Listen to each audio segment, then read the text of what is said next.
출애굽기 34장 29절에서 30절까지의 말씀입니다. 모세가 그 증거의 두 판을 자기 손에 들고 시내산에서 내려오니 그 산에서 내려올 때 모세는 자기가 여호와와 말씀하였음을 인하여 얼굴 커플에 광채가 나나 깨닫지 못하였더라. 아론과 온 이스라엘 자손이 모세를 볼 때에 모세의 얼굴 커플에 광채남을 보고 그에게 가까이 하기를 두려워하더니. 아멘. 오늘 강사분 현재 한신교회에서 사역하시는 목사님들 중에서 유일한 여성 목회자이십니다. 많은 분들이 이야기하고 있습니다. 굉장히 여성적인 부드러움이 있다고 말씀하시고요. 또 말씀을 전하실 때는 정말 청중을 성령으로 은혜 가운데 휘어잡는 카리스마가 있다라고도 말씀하십니다. 여러분 누군지 궁금하시죠? 우리 김영수 목사님 뜨거운 박수로 모시겠습니다. 잠시 기도하시겠습니다.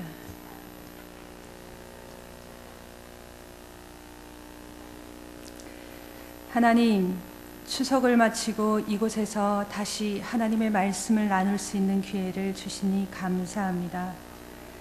가을의 풍성함과 여유로움이 우리에게 들어와서 우리의 영이 그렇게 풍성하게 하여 주시옵소서. 1년이 넘어가는 시간들인데 하나님 안에서 이 1년의 시간들을 잘 마무리하게 하시고 남은 시간들을 아름다운 것들로 채울 수 있게 하여 주시옵소서. 이 시간 나누어지는 말씀을 통해 하나님을 만나게 하시고 주의 임재를 느끼는 시간이 되게 하여 주시옵소서. 예수님의 이름으로 기도드립니다. 아멘. 추석 잘 보내셨습니까? 제가 원래 강단에 설 때 이제 자켓에 단추를 좀 이렇게 채우고 서는데요. 제가 조금 배가 부른데 조금 단추를 풀러도 될까요? 죄송합니다. 너무 불편해가지고. 어머니 기도에는 항상 강사님들이 너무 출중하셔서 그리고 또 제가 미혼이라 여기 서는 것에 대해서 굉장히 부족한데 저를 불러주셔서 감사합니다. 그리고 너무나 많은 강사님들께서 좋은 말씀을 이미 많이 해오셨고 여러분들이 그렇게 좋은 말씀을 들어오셨기 때문에 제가 이곳에 서는 것이 굉장히 부담스럽고 또 많이 망설여졌습니다. 제가 많이 부족하지만 그래도 이 시간 주의 성령께서 저를 통해서 역사하시길 간절히 바랍니다. 오늘 본문의 이야기로 들어가기 전에 저는 한 이론에서 시작할까 합니다. 이 모임은 어머니 기도회라 조금 제가 수준을 조금 높였습니다. 혹시 여러분들 중에 대상관계 이론이라는 것을 들어보신 적이 있으십니까? 아무런 반응이 없으시네요. 제가 약 10년 전에는 정신분석학에 확 꽂혔던 때가 있었습니다. 그래서 처음에 영국에 간 이유도 정신분석학을 공부하기 위해서 갔었습니다. 어쨌든 그 영역은 제가 여러 그 사건을 통해서 제가 중도에 포기하게 됐지만 한때 제 인생에서 유일하게 책만 봐도 흥분이 되고 제가 영국에 가서 대학원에서 석사를 정신분석학을 했었는데 도서관에 가서 책을 보면서 책을 쫙 만지면서 너무나 행복했었던, 그래서 며칠 동안 그 도서관에서 책을 만지면서 이렇게 행복해 있었던 그런 기억이 납니다. 그래서 제 인생에서 유일하게 책만 봐도 행복했던 영역이 이 영역이었습니다. 정신분석학은 학자에 따라 좀 틀리기는 하지만 저는 크게 세 부류로 나눕니다. 프로이드 심리학, 대상관계 이론, 그리고 융심리학. 사실 저는 융심리학을 굉장히 좋아했었습니다. 그런데 오늘은 융심리학이 아니라 대상관계 이론에 대해서 이야기를 하면서 말씀을 나누려고 합니다. 이 이론을 공부하면서 사실은 제가 이 대상관계 이론은 너무 유하기에 사람의 삶을 소급, 그러니까 거슬러 올라가서 적용시킨다고 생각해서 사실은 제가 이 이론을 굉장히 비판적으로 생각했었습니다. 하지만 이 이론은 굉장히 설득력을 가지고 있습니다. 그래서 전반적으로 이렇게 대상관계 이론에 대해서 설명을 드리면, 대상관계 이론은 아이가 세상에 태어나서 어떻게 세상과 관계를 맺어가는가 하는 것을 연구하는 학문입니다. 대상이라고 하니까 이런 사물을 말한다고 오해를 하실 수도 있을 것 같은데, 그 대상이라는 말은 이런 사물이 아니라 사람과의 관계를 말합니다. 그래서 아이가 태어나서 어떻게 사람과 관계를 하게 되고, 그게 그 좋을 때와 나쁠 때의 경험들이 그 아이의 인생에 어떻게 영향을 미치는가를 연구한 학문입니다. 그래서 대상관계 이론의 초점은 0세에서 3세입니다. 프로이드 심리학은 0세에서 6세까지 초점이 맞춰져 있고, 융 심리학은 35세 이후에 그 이론에 초점이 맞춰져 있습니다. 지금부터 제가 약 5분간만 이 이론에 대해서 이야기를 할 건데, 너무 어렵다고 생각하지 마시고 그냥 편안하게 저런 학문도 있구나, 저런 것도 있구나 하고 들으시면 될 것 같습니다. 대상관계 이론에 의하면 아이는 태어나면 자아와 세상을 분리할 수 없습니다. 난지 세상인지, 난지 다른 사람인지 분별하지 못합니다. 그런데 시간이 가면서 이것을 분별해 나가고, 그 과정에서 욕구가 충족되면 다음 단계로 정상적으로 갈 수 있지만, 너무 욕구가 충족되지 않으면 발달적인 면에서, 정서적인 면에서 문제를 가지게 된다는 게 이 이론의 핵심입니다. 그래서 그 문제가 작게는 아이의 발달과 지능에 영향을 미치지만, 크게 나가면 어른이 돼서도 그 영향력이 있다고 봅니다. 대상관계 이론 학자들은 이런 과정을 여러 각도, 여러 시각으로 이렇게 바라보는데, 그래서 그것들을 어떻게, 어느 시점에서 어디까지, 이런 것들을 구분하는 게 그 학자들이 하는 그 학문의 영역입니다. 그 중에서 오늘 저는 마가렛 말러라는 학자의 이론을 좀 이야기해 볼까 합니다. 마가렛 말러라는 대상관계 학자는 아이가 태어나면 3세까지 3단계의 발달 과정을 거친다고 합니다. 첫 번째 단계는 태어나서 그 2달 동안입니다. 이 첫 2달 동안은 자폐적인 단계로 자기 자신한테만 몰두하는 단계입니다. 그래서 어떤 관계에 관심을 두지 않습니다. 이 단계는 오직 자기 자신의 어떤 생존만 관심이 있습니다. 아이가 엄마 뱃속이라는 익숙한 환경에 있다가 낯선 세계로, 낯선 별에 온 겁니다. 그래서 여기에 적응 기간이 필요한 겁니다. 그래서 이 낯선 세계에 적응하는데 아이는 모든 에너지를 다 씁니다. 생존을 하는데 모든 에너지를 쓰는데, 생존이라고 하니까 굉장히 거창하게 생각하는데, 아이에게 있어서 생존은 먹고 자고 싸는 겁니다. 근데 이 3가지가 가장 중요한데, 정신분석 학자들은 이 첫 번째 단계에서 아이에게 가장 중요한 단계는 먹는 거라고 생각합니다. 그래서 빠는 거, 아이에게 있어 빠는 거가 굉장히 중요합니다. 그게 충족되어야 하는 시기입니다. 2번째 단계는 2달에서 6달 사이입니다. 이 시기의 아이는 엄마하고 자기를 거의 동일시합니다. 분리된 대상으로 엄마를 인식하지 못합니다. 그리고 자기하고 엄마하고 한 쌍이라고 생각합니다. 그래서 태어나서 일정 기간 동안은 엄마가 정서에 굉장히 중요합니다. 엄마의 반응은 자기의 이미지, 자존감하고 연결이 됩니다. 엄마가 아이를 보면서 웃으면 그 긍정적인 이미지가 자기를 생각하는 그 이미지라고 생각합니다. 그래서 엄마가 아이를 보면서 웃으면 그 웃는 이미지가, 그 긍정적인 이미지가 아이에게 내면화, 속으로 무의식적으로 들어간다는 뜻입니다. 심리학 용어인데요. 내면화, 내재화됩니다. 그래서 엄마가 아이를 보면서 웃으면 그 긍정적인 이미지가 내재화되고, 찡그린다던가 화를 내면 화난 사람처럼 얼굴이 굳어져 있으면 그 아이 스스로도 자기 자신에 대해서 그렇게 그런 이미지, 부정적인 이미지를 내면화시킨다는 겁니다. 그래서 이 시기에는 엄마가 웃어주면 아기도 미소 반응을 지어줄 수 있는 그런 시기입니다. 세 번째 단계는 분리 개별화의 단계입니다. 6개월에서 2살 이후까지의 아이는 엄마를 이제 분리된 사람으로 인식하기 시작합니다. 그리고 차츰 엄마가 항상 있어줄 수 없는 존재라는 것을 깨닫게 됩니다. 그래서 대체 대상을 찾습니다. 이 대체 대상은 손수건일 수도 있고, 아이들이 이렇게 빠는 거 있잖아요. 이렇게 조그맣게 생긴 젖꼭지 같은 거일 수도 있고, 이불일 수도 있습니다. 근데 이 시기에 이 아이가 집착을 하고 있는 그 대상에 대해서, 야, 이거는 세균이 너무 많아, 이건 먼지가 얼마 많은지 알아? 이러면서 억질러 뺏으면 아이한테 그게 정서적으로 상처가 되는 겁니다.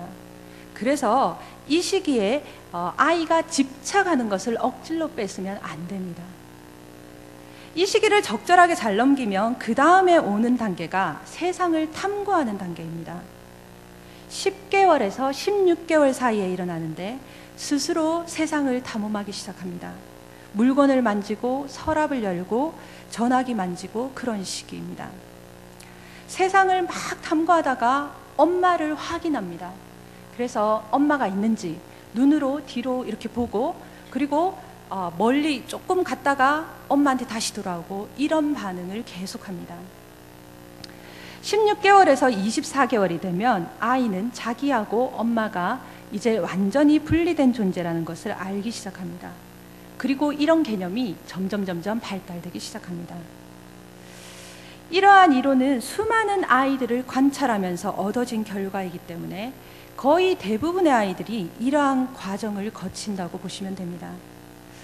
오늘 저는 이러한 아이의 발달 과정을, 그리고 이런 이론 이야기를 하려는 게 목적이 아닙니다. 이 세 단계 중에 두 번째 단계에 대해서 이야기를 하기 위해서 이 이야기를 꺼낸 겁니다. 엄마의 반응이 아이 자신의 이미지, 그리고 자존감과 연결된다는 이야기 말입니다. 말러는 아이가 2개월에서 6개월 사이에 이러한 과정을 거친다고 했는데, 이것은 유아기에서 끝나는 과정은 아닌 것 같습니다. 아이가 자라면서 엄마와 계속해서 관계를 형성하면서 이 과정을 거듭거듭 반복하게 됩니다. 물론 이것은 사람이 인생을 살아가면서 대상이 달라질 수도 있습니다. 반드시 이러한 수순을 거치지는 않지만 엄마에서 아빠로, 또는 친구나 배우자로 대상이 옮겨질 수 있습니다. 그럼에도 엄마는 자녀의 삶에서 굉장히 중요한 위치를 가지고 있습니다. 엄마가 아이를 생각하는 생각이 아이가 자신을 생각하는 이미지, 자존감하고 연결되는 것입니다. 너무 자주. 제가 영국에 있을 때 어떤 가정이 유학을 왔습니다. 그 집에는 아이가 둘 있었습니다. 첫째 아이가 5살 남자아이였고, 둘째 아이가 그때 올 때까지만 해도 2살 반 된 여자아이였습니다. 근데 첫째 아이는 남자아이인데 굉장히 잘생겼어요. 진짜로. 아, 참 인형같이 생겼다, 이렇게 생각했는데, 둘째 아이는 여자아이인데 진짜 못생겼어요. 그래서 엄마한테, 부모님한테 말은 못해도 속으로 쟤 어떡하냐, 둘이 바뀌었어야 됐었는데 속으로 이런 생각을 했었습니다. 근데 부모도 똑같이 생각을 했던 겁니다. 그 아이가 너무 못생겨서 어디 데리고 다니는 것을 굉장히 창피하게 생각했습니다. 그리고 2살 반 될 때까지 아이가 말을 못했는데, 엄마가 아이가 말을 못하니까 얘는 아직 그 언어를 이해하지 못한다고 생각했습니다. 그래서 걔가 있거나 없거나 얘기를 했는데, 우리 얘는 참 못생겨가지고 아유 괜찮아, 못생겨서 괜찮아 뭐 이러면서 뭐 예쁜 거 안 해줘도 못생겨도 괜찮아, 예쁜 옷 안 입혀도 못생겨서 괜찮아, 뭐 이런 말을 했습니다. 그런데 이 엄마가 굉장히 성격이 활발하고 쾌활한 사람이었습니다. 그래서 그 아이 엄마를 보면 이 아이들이 정말 잘 자랄 것 같았습니다. 근데 남자아이는 괜찮은데 여자아이가 문제가 생기기 시작했습니다. 2살 반이 됐는데, 그리고 1년이 지나도 2년이 지나도 계속해서 발달이 지체되는 겁니다. 아이가 말을 해야 될 때 말을 못하고, 엄마를 떨어져야 될 때 떨어지지 못하고, 그리고 계속해서 공격적인 반응을 보이기 시작했습니다. 그래서 엄마가 아이의 발달이 이렇게 굉장히 지체되니까 엄마가 걱정이 되기 시작했습니다. 그래서 영국의 이제 다른 사람들하고 자기 아이에 대해서 이야기를 하기 시작했습니다. 아, 얘가 지금쯤은 말을 해야 되는데 말을 못하고, 똥오줌도 못 가리고, 진짜로, 진짜 미치겠다고, 얘를 어떻게 했으면 좋겠습니까? 막 이렇게 대화를 하기 시작했습니다. 그런데 그 엄마가 하루는 저하고도 얘기를 했습니다. 그래서 제가 그렇게 말씀드렸습니다. 아이가 말을 못한다고 이해를 못하는 건 아닙니다. 아이가 못 듣는 것 같아도 다 이해하니까 아이 앞에서, 그리고 아이한테 못생겼다고 얘기하시면 안 됩니다.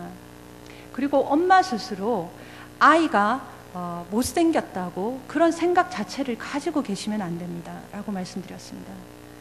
왜냐하면 아이가 스스로 엄마가 자기를 생각하는 어떤 생각과 감정을 속으로 넣기 때문입니다. 내면화, 아까 제가 내면화, 내재화라고 말씀드렸는데요.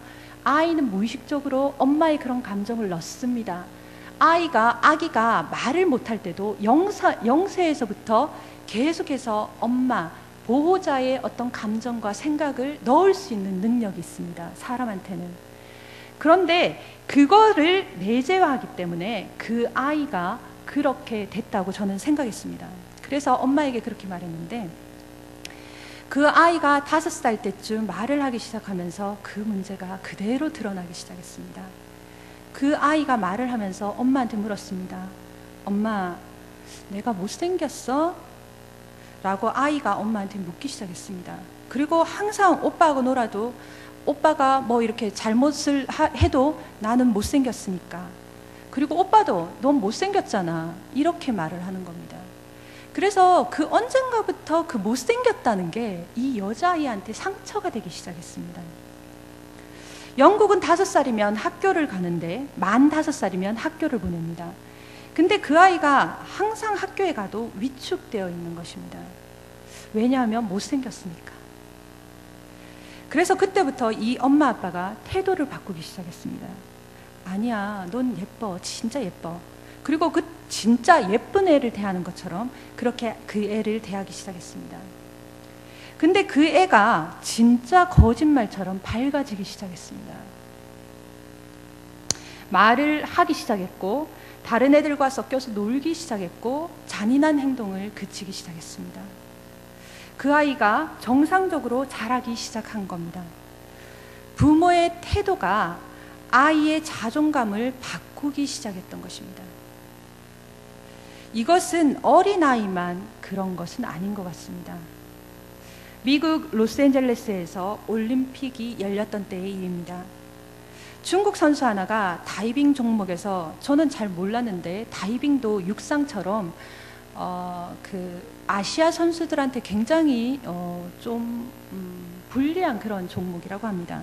근데 다이빙 종목에서 금메달을 땄습니다. 그 선수가 인터뷰를 하는데 한 기자가 물었다고 합니다. 당신은 서양 선수들과 비교할 때 굉장히 왜소한 체격을 가졌는데 어떻게 그렇게 멋지고 놀라운 모습으로 다이빙에 성공할 수 있었습니까? 그 어떤 비결이라도 있습니까? 라고 물었습니다. 그러자 그 선수가 말하기를, 어머니 때문입니다. 제가 어렸을 때 저는 100m 경주를 좋아했습니다. 그래서 경기에 자주 나갔지만 나는 자주 잘 넘어졌고 상을 매번 타지 못했습니다. 그때마다 엄마는 제게 이렇게 말씀하셨습니다.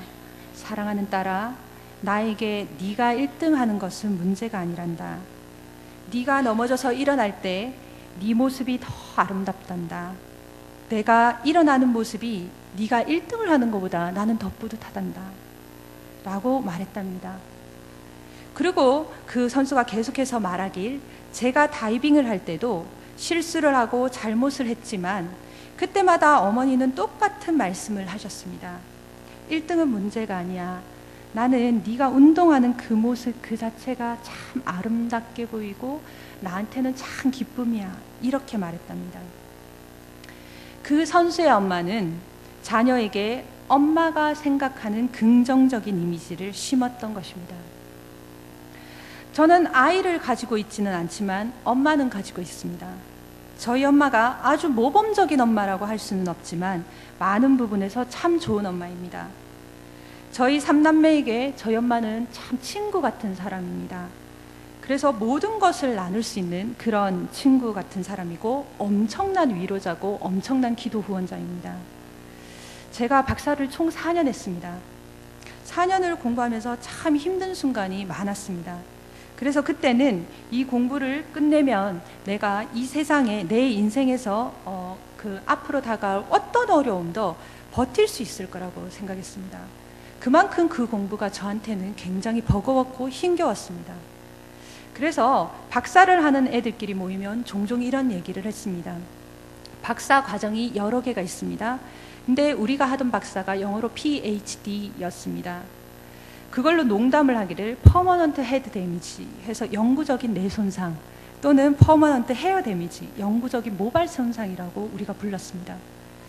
박사를 하면 머리를 많이 써야 돼서 뇌가 손상되고 또 스트레스를 엄청나게 많이 받기 때문에 머리카락이 빠진다고 저희가 붙인 별명입니다. 이건 여담인데, 그래서 제 주위에 박사를 하던 사람 중에 많은 분들이 어떤 심각한 영화나 TV를 좋아하지 않습니다. 왜냐하면 늘 책상 앞에서 심각해야 되기 때문에 책상 밖에서는 심각한 얘기가 싫은 겁니다. 그리고 저는 지금도 그게 습관이 돼서 언젠가부터 심각한 TV나 심각한 이야기, 심각한 영화 이런 것들을 별로 좋아하지 않습니다. 그만큼 우리 사이에 이런 농담이 던져졌지만 이게 모두 다 공감하는 이야기였습니다. 그만큼 그 과정이 모두에게 쉬운 것은 아니었습니다. 저한테도 그랬습니다. 순간순간 많이 힘들었습니다. 그 중에 제가 크게 2번 힘든 적이 있었는데, 한 번은 박사 1년을 끝내고 나서였고 한 번은 3년을 끝내고 나서였습니다. 둘 다 그 어려움을 극복한 데는 엄마가 있었는데, 제가 마음이 힘들어지면 그 세세한 이야기를 다른 사람에게는 안 해도 엄마한테는 다 했습니다. 저희 엄마가 돌아보면 대단한 것은 제가 힘든 그 순간들이 하루만 힘들었던 게 아닌데 몇 달을 힘들고 이제 그 4년 동안 계속 굉장히 힘들었는데 엄마는 그걸 다 받아주고 기도해 준 유일한 사람이었습니다. 제가 3년을 끝냈을 때 진짜 마음이 너무너무 힘들었습니다. 자신감이 없었습니다. 내가 끝낼 수 있을까? 내가 한국으로 다시 돌아갈 수 있을까? 확신이 서지 않았습니다. 영국에서 박사를 하는 것은 이런 어려움이 있습니다. 미국은 코스웍이 있어서 2단계가 끝나면 2단계, 2단계 끝나면 2단계, 2단계 끝나면 요거 이렇게 해서 과정이 있습니다. 근데 영국은 처음부터 끝까지 과정이라는 게 없습니다. 영국은 처음부터 끝까지 나 스스로 책을 도서관에 가서 내가 관심 있는 책을 찾아서 내가 관심 있는 영역을 이제 그 연구를 해서 내가 관심 있는 영역에 대해서 글을 써야 합니다. 내가 관심 있는 영역에 글을 쓴 다음에 내가 만나고 싶은 때에 교수하고 연락을 해서 교수하고 미팅을 잡고 내가 관심 있을 때, 내가 시간이 되고 교수가 시간이 맞을 때 그때 가서 이제 교수랑 토론을 하는 겁니다. 그래서 처음부터 끝까지 나 스스로 컨트롤을 다 해야 됩니다. 내가 만약에 수업에서 내가 논문을 쓰는데 이 수업이 도움이 된다고 생각하면 그 수업에 내가 찾아가야 되는 겁니다. 그래서 굉장히 힘든 겁니다. 그래서 아시아 학생들이 굉장히 적응을 못합니다. 왜냐하면 아시아는 교육 방식이 처음부터 끝까지 다 짜여져 있는 과정이라서 그렇습니다. 어쨌거나 포기하고 싶은 순간이 참 많았습니다. 그런데 그때마다 엄마는 제 마음의 힘든 얘기를 다 들어줬습니다. 그리고 다 듣고 나면 제게 이렇게 말하곤 하셨습니다. 너는 하나님이 함께하는 사람이고 네가 기도하면서 공부하면 넌 반드시 학위를 끝내고 돌아올 것이다. 엄마의 말이 제 속에 굉장히 깊이 이렇게 왔습니다. 근데 이렇게 깊이 들어온 데는 이유가 있었습니다. 모든 엄마들은 자녀에게 영향력이 있습니다. 근데 좋든 나쁘든 그리고 그것이 크든 작든 말입니다. 근데 저희 엄마는 저에게 굉장히 큰 영향력이 있었는데 그 이유는 엄마는 기도하는 사람이라는 이유 때문이었습니다. 엄마의 말이 신뢰가 됐고 힘이 됐던 결정적인 이유는 엄마가 제가 힘들어하는 순간마다 절 위해서 기도를 적어도 저희 엄마가 기도를 많이 하시는데요. 하루에 3시간 이상은 하는 사람이라는 걸 제가 알았기 때문입니다. 저희 엄마의 기도는 힘이 있습니다. 기도한 것을 믿는 신앙이 있기 때문입니다. 그래서 신앙의 엄마가 있다는 것이 저한테 제게 2번째 큰 복이라고 생각했습니다. 그리고 지금도 그렇게 생각하고 있습니다. 제 첫 번째 복은 제가 하나님을 안다는 거고 2번째 복은 믿음을 가지고 기도하는 엄마가 있다는 것이었습니다. 이것은 굉장히 중요한 말입니다. 제가 이제껏 말씀드린 대로 엄마는 자녀에게 자녀의 이미지와 자존감을 심어줄 수 있는 중요한 사람입니다. 그래서 엄마가 믿어주는 한마디 말이 힘이 있는 겁니다. 그게 처음에는 그리고 겉으로는 에이 엄마가 생각하는 만큼 내가 그렇게 잘할 수 있을 것 같지는 않아. 하지만 그 말이 계속해서 말해지면 그 말은 자녀의 마음속에 들어가게 되는 것입니다. 그래서 엄마는 자녀에게 말을 할 때 신중하셔야 됩니다. 엄마가 어이구 네가 하는 게 그렇지 네가 뭘 하겠어 하면 그 애는 진짜로 못하는 애가 됩니다. 제가 아는 한 아이는 고등학교 1, 2학년이 됐는데도 과일을 못 깎는 아이가 있었습니다. 그 아이는 엄마가 그 아이가 이제 과일을 깎으려고 하면 엄마가 그렇게 말하는 겁니다. 어휴 저리 가 네가 뭘 하겠어 이렇게 하는 겁니다. 그래서 그때까지 과일을 제대로 깎아본 적도 없고 깎지도 못하는 겁니다. 그런데 넌 할 수 있어 라고 하면 그 아이는 언젠가 할 수 있는 아이가 되는 것입니다. 아까 말씀드렸던 그 중국 선수처럼 말입니다. 엄마의 마음과 믿음을 자녀가 마음에 의식적이든 무의식적이든 심는 것입니다. 그래서 여기에서 중요한 것이 있습니다. 엄마가 자기 스스로 높은 자존감을 가지고 있어야 한다는 것입니다. 엄마가 엄마 스스로 자기에 대한 이미지가 좋지 않으면, 다시 말하면 낮은 자존감을 가지고 있으면 자녀에게 결코 좋은 말이 나갈 수 없습니다. 엄마가 마음에 병이 들어있을 때는 아이에게 좋은 영향력을 줄 수 없는 겁니다. 자기가 힘들어서 따뜻한 말을 한다고 하는데 그 따뜻한 말이 따뜻한 말이 될 수가 없는 겁니다. 아까 계속 대상관계 이론을 이야기를 했었는데, 대상관계 이론에 보면 엄마가 아이를 낳고 우울증을 가지고 있는 경우 아이는 거의 심각한 발달적 정서적 장애를 가지게 됩니다. 아이는 정서적으로 엄마와 굉장히 밀착되어 있기 때문에 엄마의 마음과 정신은 아이에게 옮겨지기 때문입니다. 그래서 엄마가 산후 우울증 같은 그런 상태에 있으면 차라리 엄마가 아이를 키우는 게 좋지 않습니다. 그때는 보모를 쓰거나 아니면 할머니가 키워주는 게 훨씬 낫습니다. 그러면 엄마의 자존감은 어떻게 회복될 수 있을까요?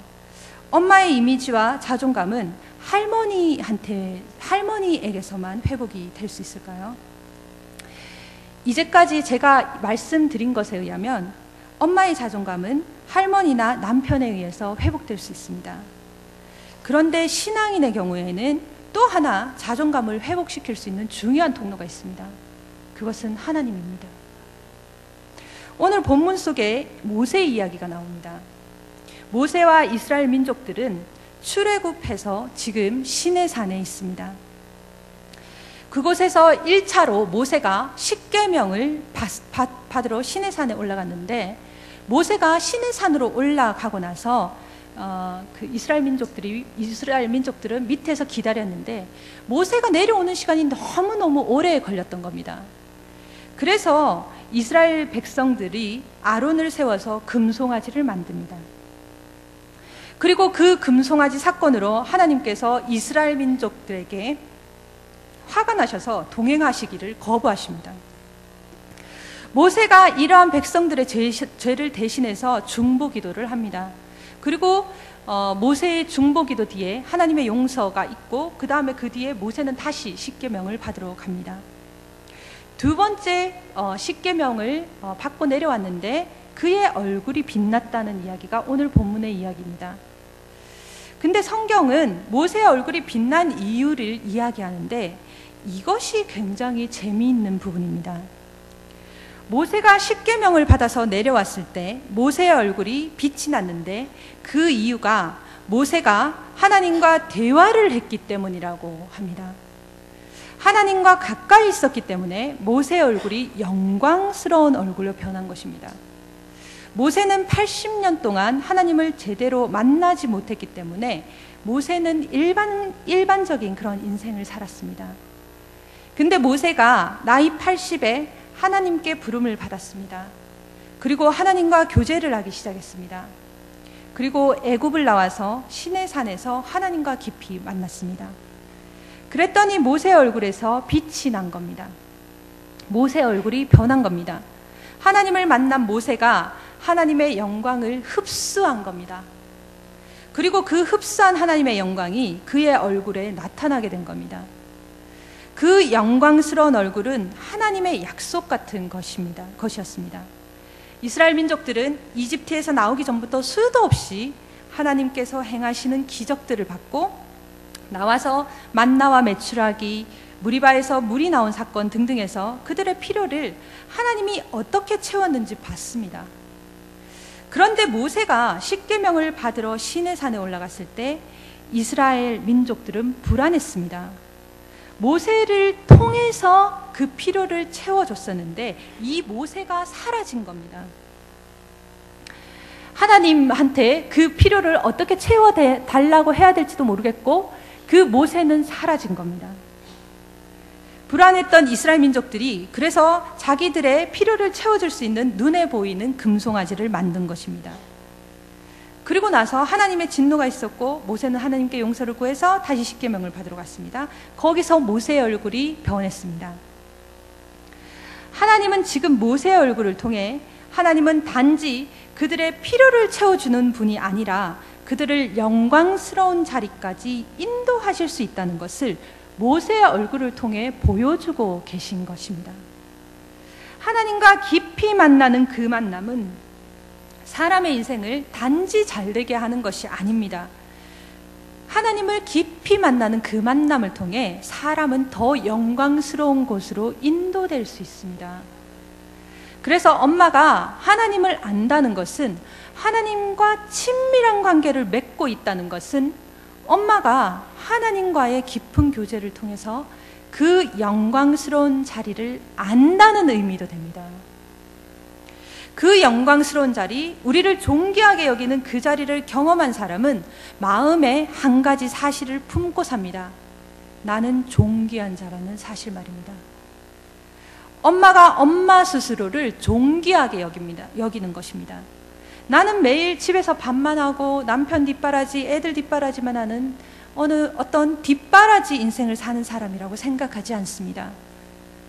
설령 겉으로 보이는 삶이 다른 주부들하고 같다고 할지라도 그 정체성이 완전히 다른 겁니다. 그렇게 살아도 하나님과 깊이 만나는 그 만남을 아는 사람은 나는 존귀한 자라는 그 사실을 마음에 품고 사는 것입니다. 하나님을 만난 사람들은 두 가지 사실을 합니다. 이게 가장 중요한 겁니다. 이거는 반드시 기억하셔야 됩니다. 한 가지는 자기가 얼마나 큰 죄인인가를 압니다. 이것은 복음의 기초이자 핵심입니다. 저 얘기 지난번에도 했고 교회에서 너무 많이 들었어. 네, 많이 들었는데 이게 핵심입니다. 이게 가장 기독교 복음에서 밑바닥에 있는 개념입니다. 이 깨달음 없이는 깊은 신앙 들어갈 수 없습니다. 하나님을 깊이 만났다고 할 수 없습니다. 이 깨달음과 함께 거듭남이 시작되기 때문입니다. 이것을 깨달은 사람은 사람의 본능이 거기서 거기라는 것을 압니다. 내 속에서 나오는 것이 악한 것밖에 없다는 것을 잘 압니다. 내가 아무리 선한 척해도 본능적으로 내 속에 악한 것을 낼 수밖에 없는 존재라는 것을 깨닫게 되는 것입니다. 인간은 원래 하나님을 마음에 두기 싫어하는 존재입니다. 로마서 1장 28절에 보면 또한 저희가 마음에 하나님 두기를 싫어하며 하나님께서 저희를 그 상실한 마음대로 내버려 두사 합당치 못한 일을 하게 하셨으니 곧 모든 불의, 추악, 탐욕, 악의가 가득한 자요 시기, 살인, 분쟁, 사기, 악독이 가득한 자요 수근수근하는 자요 비방하는 자요 하나님의 미워하시는 자요 능욕하시는 자요 교만한 자요 자랑하는 자요 악을 도모하는 자요 부모를 거역하는 자요 우매한 자요 배약하는 자요 무정한 자요 무자비한 자라. 죄의 본성이 이런 것입니다. 그래서 하나님을 만난 사람들이 가장 깊이 깨닫게 되는 것이 자기의 죄인됨입니다. 제가 몇 주 전에 어떤 전도사님하고 대화를 했는데 그분이 이런 말씀을 하셨습니다. 내 삶을 돌아보니 내가 행했던 게 모두 죄밖에 없었다는 고백을 했습니다. 이 말은 하나님을 만난 사람만 할 수 있는 고백입니다. 그래서 그런 것을 깨달은 사람들은 다른 사람을 잘 판단할 수 없는 겁니다. 왜냐하면 내가 더 나쁜 놈이니까. 이것은 복음을 만난 사람들의 첫 느낌입니다. 내가 얼마나 큰 죄인인가를 깨닫는 깨달은 말입니다. 그래서 다른 사람들을 손가락질할 수 없는 겁니다. 성전에서 기도하던 바리새인과 세리를 기억하십니까?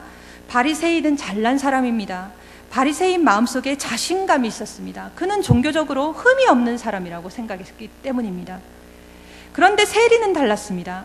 그가 얼마나 스스로 큰 죄인인지를 아는 사람이었습니다.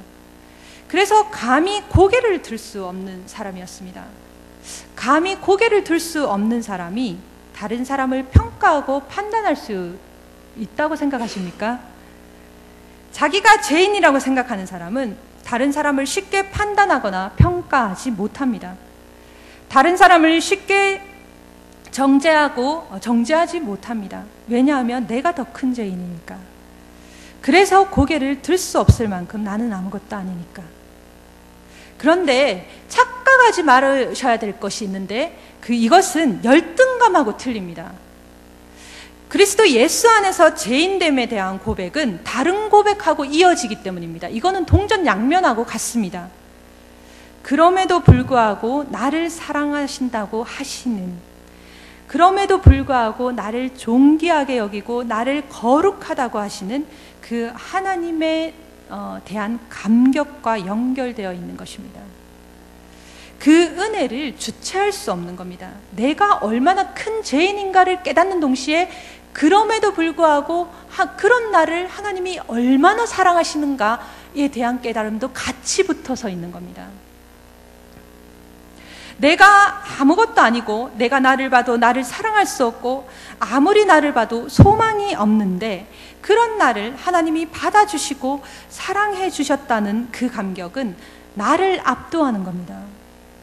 내가 나를 용서할 수 없고 내가 나를 바보 같다고 생각하는데 하나님이 그런 나를 너는 존귀한 내 자녀다 말해 주시는 것입니다. 너는 내가 죽어서 얻은 내 자녀다. 내가 죽을 때 얼마나 아팠는지 아니? 근데 내가 너 때문에 참은 거야. 내가 널 얼마나 사랑하고 귀하게 생각하는지 아니? 이런 하나님의 마음을 아는 겁니다. 이것을 아는 것이 거듭남에 대한 두 번째 이어지는 깨달음입니다. 제가 하나님께로 돌아온 결정적인 말씀은 시편 139편 13절입니다. 주께서 내 장부를 지으시며 나의 모태에서 나를 조직하셨나이다.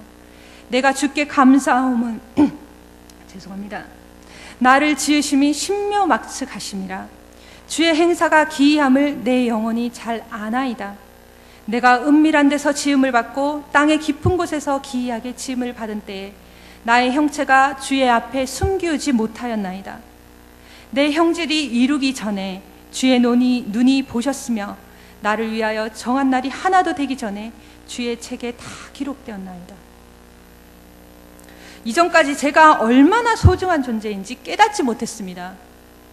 그런데 말씀해 보니까 엄마의 모태에서부터 하나님이 나를 친히 만드셨다고 합니다. 그리고 나를 지으신 그 지으심이 신묘막측 놀랍다고 말씀하시는 것입니다. 상상을 해보십시오. 여러분들이 좀 이제 엄마가 돼서 이제 여러분들이 태어났을 때는 가물가물 하실 텐데 그래도 돌려서 생각을 해보시기 바랍니다. 여러분들이 엄마의 뱃속에 있을 때 하나님께서 나를 만드실 때 하나님께서 얘는 손가락을 어떻게 만들까? 눈은 어떻게 만들까? 머리카락은 곱슬로 만들까? 아니면 반곱슬로 만들까? 얘는 눈썹은 어떻게 만들지? 입은 어떻게 만들지? 하면서 하나님께서 생각하시면서 행복해 하시는 겁니다. 아무것도 볼 수 없는 그곳에서 그때부터 하나님께서 나를 만들고 보고 계셨다는 것입니다. 그리고 너는 소중한 내 자녀라고 하신 것입니다. 제가 하나님을 만나고 참 제 모습 이대로 가는 게 부끄러웠습니다. 하나님 앞에서 저 스스로 내놓기가 너무 초라해 보였습니다. 그런데 하나님께서 말씀하시길 나는 네가 내 곁에 있는 것만으로도 얼마나 좋은지 아니? 이전에 너는 네 모습을 볼 수도 깨달을 수도 없었는데 너 지금 이만큼 보는 게 참 많은 발전이다. 네가 이것보다 더할 때도 나는 너를 너무너무 사랑했고 내 죄된 모습으로 인해 지금보다 더 내 마음이 아팠을 때도 나는 너를 사랑했었다. 그리고 네가 알지 못하는 그때 내가 너를 위해서 죽었다. 그런데 내가 지금의 너를 싫어할 거라고 생각하니? 라고 물으셨습니다. 그리고 지금도 저는 참 많이 부족한 저를 보면서 왜 하나님 저는 아직까지 여기일까요? 하나님 제가 하나님을 만난 후에 너무 돌아왔고 갈 길이 아직도 멀은 것 같습니다. 어떻게 하지요? 할 때도 하나님은 내가 널 포기하지 않았고 내가 널 세우겠다. 설령 네가 널 포기한다 할지라도 나는 너를 포기한 적이 없고 포기할 수도 없다. 제가 한번 주를 배반했었습니다. 이 이야기는 좀 많이 길어서 넘어갑니다. 제가 하나님을 만나고 나서 한참 후에 무신론자가 됐었습니다. 그리고 다시 주께 돌아왔을 때 너무 할 말이 없고 죄송했던 그때도 주께서 제게 다시 돌아왔을 때 이렇게 말씀하셨습니다. 내가 너를 택하였고 실어버리지 아니하였나니 너는 내 것이라. 하나님은 이런 분이십니다. 하나님은 우리가 우리의 가치를 모를 때도 우리를 소중하게 생각하셨고 우리가 우리의 가치를 알 때도 소중하게 생각하시는 그런 분이십니다. 우리가 잘나서가 아니라 하나님의 열심이, 하나님의 사랑의 열심이 우리를 만들어 가시는 것입니다. 우리가 하나님을 완전히 거부하고 완전히 우리를 포기하지 않는 한 하나님은 우리를 만들어 가시며 우리를 포기하지 않으십니다. 이것이 거듭남에 대한 두 번째 깨달음입니다. 예수님이 니고데모에게 말씀하셨습니다. 사람은 거듭나야 한다고. 거듭난 사람의 삶은 이 두 가지 사실을 포함하는 겁니다. 이 두 가지 사실을 가슴 절절하게 느끼는 겁니다. 내가 얼마나 큰 죄인인지, 그리고 그럼에도 불구하고 이런 나를 하나님이 얼마나 사랑하시는지, 이 감격을 경험하신 적이 있으십니까? 이게 얼마나 나를 벅차게 만들고 나를 세울 수 있는 말씀인지 아십니까?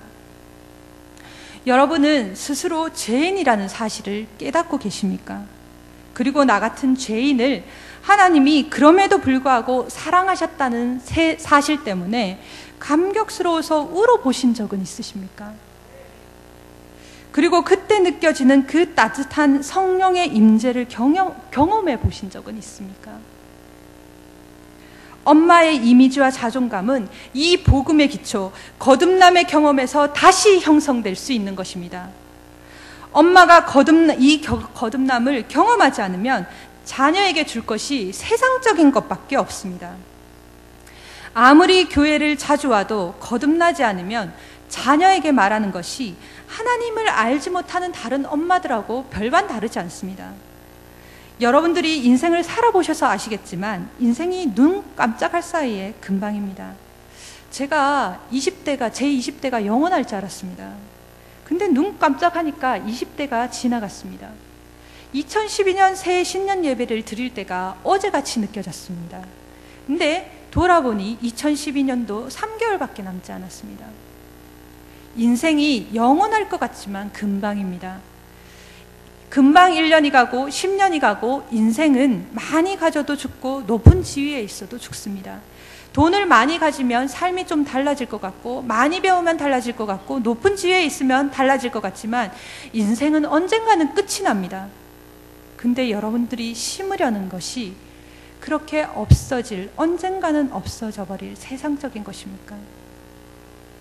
하나님을 만난 엄마는 그것보다 더 깊은 가치를 자녀에게 심어줄 수 있습니다.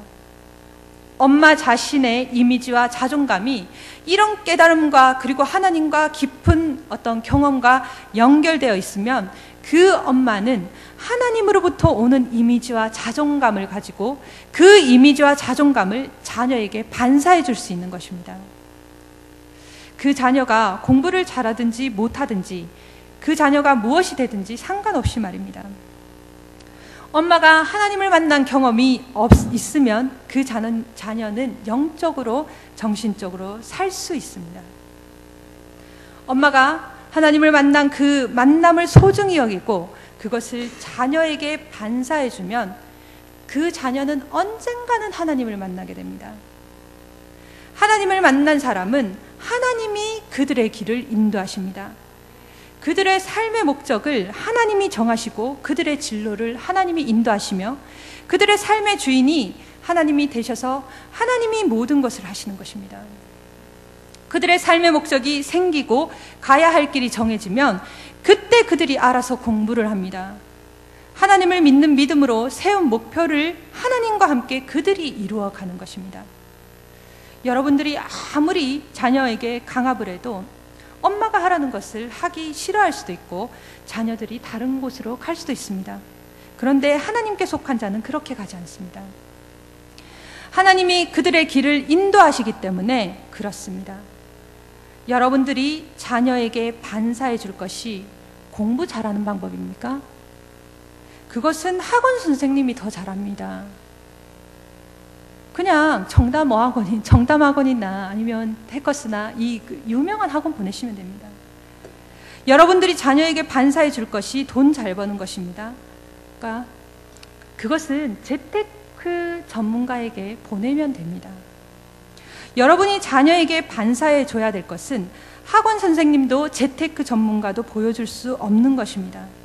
하나님이 나를 생각하는 이미지, 하나님의 가치관, 하나님의 뜻 말입니다. 그것을 잘 반사해 줄 수 있는 엄마가 되셔야 됩니다. 그래서 여러분들의 자녀들에게 다른 어떤 것보다 가장 소중한 것을 여러분을 통해 반사해 주시는 엄마가 되시기를 주의 이름으로 축원합니다.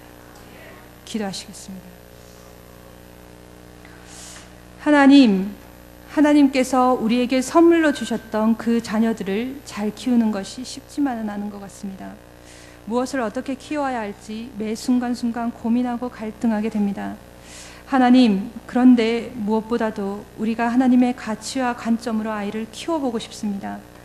아이를 키우는 데 있어서도 하나님을 인정하게 하시고 하나님을 의지하는 저희가 되게 하여 주시옵소서. 그리고 그 아이들을 그렇게 키우기 위해서 저희가 먼저 하나님을 만나게 하시고 깊이 하나님을 경험하고 느끼게 하시며 하나님의 사랑이 무엇인지 알게 하여 주시옵소서. 하나님, 영적으로 저희가 고갈되지 않게 하시고 하나님께서 우리를 사랑하시는 것처럼 그렇게 풍성한 사랑을 우리 자녀에게 줄 수 있게 하여 주시옵소서. 저희를 도우시고 지혜를 다하시며 자녀를 키우는 데 있어서도 하나님과 동행할 수 있게 하여 주시옵소서. 예수님의 이름으로 기도드립니다. 아멘.